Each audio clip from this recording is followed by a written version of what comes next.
Livro de Ester, capítulo 9. Os judeus matam os seus inimigos. E no mês do 10º, que é o mês de Adar, no dia 13 do mesmo mês, em que chegou a palavra do rei e a sua ordem para executar, no dia em que os inimigos dos judeus esperavam assenhorear-se deles, sucedeu o contrário, porque os judeus foram os que se assenhorearam dos seus aborrecedores. Porque os judeus, nas suas cidades, em todas as suas províncias do rei Assuero, se ajuntaram para pôr as mãos sobre aqueles que procuravam o seu mal, e nenhum podia resistir-lhes, porque o seu terror caiu sobre todos aqueles povos. E todos os maiorais das províncias, e os sátrapas, e os governadores, e os que faziam a obra do rei, auxiliavam os judeus, porque tinha caído sobre eles o temor de Mardoqueu.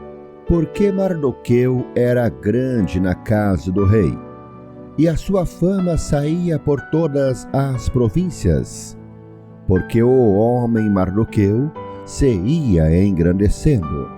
Feriram, pois, os judeus a todos os seus inimigos, a golpes de espada, e com matança, e com destruição, e fizeram dos seus aborrecedores o que quiseram. E na fortaleza de Suzã mataram e destruíram os judeus 500 homens, como também a Parsandata, e a Dalfon, e a Aspatá, e a Porata, e a Adália, e a Aridata, e a Farmasta, e a Arizai, e a Aridai, e a Vaizata, os 10 filhos de Amã, filho de Amedata, inimigo dos judeus, foram mortos. Porém, ao despojo não estenderam a sua mão. No mesmo dia, veio perante o rei o número dos mortos na fortaleza de Suzã. E disse o rei à rainha Ester: na fortaleza de Suzã mataram e destruíram os judeus 500 homens, e os 10 filhos de Amã. Nas mais províncias do rei, que fariam? Qual é, pois, a tua petição? E dar-se-te-á. Ou, qual é ainda o teu requerimento? E far-se-á.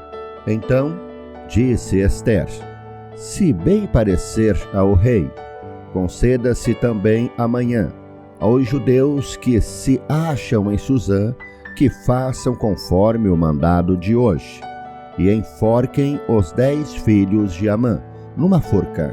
Então disse o rei que assim se fizesse. E publicou-se um edito em Suzã, e enforcaram os 10 filhos de Amã.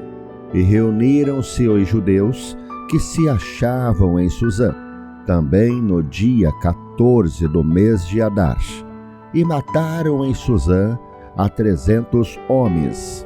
Porém, ao despojo, não estenderam a sua mão. Também os demais judeus, que se achavam nas províncias do rei, se reuniram para se porem em defesa da sua vida, e tiveram repouso dos seus inimigos, e mataram dos seus aborrecedores 75.000. Porém, ao despojo, não estenderam a sua mão. Sucedeu isso no dia 13 do mês de Adar, e repousaram no dia 14 do mesmo, e fizeram daquele dia de banquetes e de alegria. Também os judeus que se achavam em Suzã se ajuntaram nos dias 13 e 14 do mesmo, e repousaram no dia 15 do mesmo, e fizeram daquele dia de banquetes e de alegria. E também os judeus das aldeias que habitavam nas vilas fizeram do dia 14 14 do mês de Adar, dia de alegria e de banquetes, e dia de folguedo, e de mandarem presentes uns aos outros. A festa de Purim.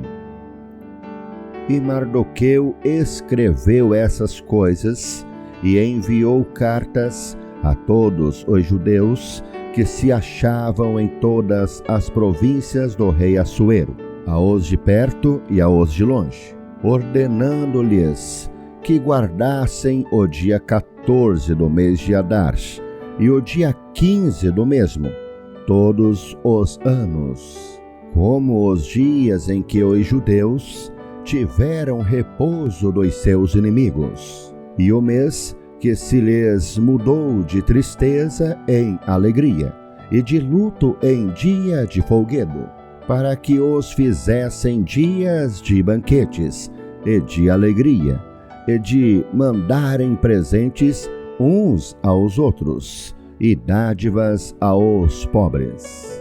E se encarregaram os judeus de fazerem o que já tinham começado, como também o que Mardoqueu lhes tinha escrito. Porque Amã, filho de Amedata, o Agagita, inimigo de todos os judeus, tinha intentado destruir os judeus, e tinha lançado isto é, a sorte para os assolar e destruir. Mas, vindo isso perante o rei, mandou ele por cartas que o seu mau intento, que intentara contra os judeus, se tornasse sobre a sua cabeça, pelo que o enforcaram a ele e a seus filhos numa forca. Por isso, aqueles dias chamam Purim, do nome Pur, pelo que também, por causa de todas as palavras daquela carta, e do que viram sobre isso, e do que lhes tinha sucedido, confirmaram os judeus, e tomaram sobre si, e sobre a sua semente, e sobre todos os que se achegassem a eles, que não se deixaria de guardar esses 2 dias, conforme o que se escrevera deles, e segundo o seu tempo determinado, todos os anos, e que esses dias seriam lembrados e guardados, geração após geração, família, província e cidade, e que esses dias de Purim se celebrariam entre os judeus, e que a memória deles nunca teria fim entre os de sua semente. Depois disso, escreveu a rainha Ester, filha de Abiail, e Mardoqueu, o judeu, com toda a força, para confirmarem segunda vez esta carta de Purim. E mandaram cartas a todos os judeus, as 127 províncias do reino de Assuero, com palavras de paz e fidelidade, para confirmarem esses dias de Purim, nos seus tempos determinados, como Mardoqueu, o judeu, e a rainha Ester lhes tinha estabelecido, e como eles mesmos já o tinha estabelecido sobre si e sobre a sua semente, acerca do jejum e do seu clamor. E o mandado de Ester estabeleceu o que respeitava ao Purim, e escreveu-se num livro.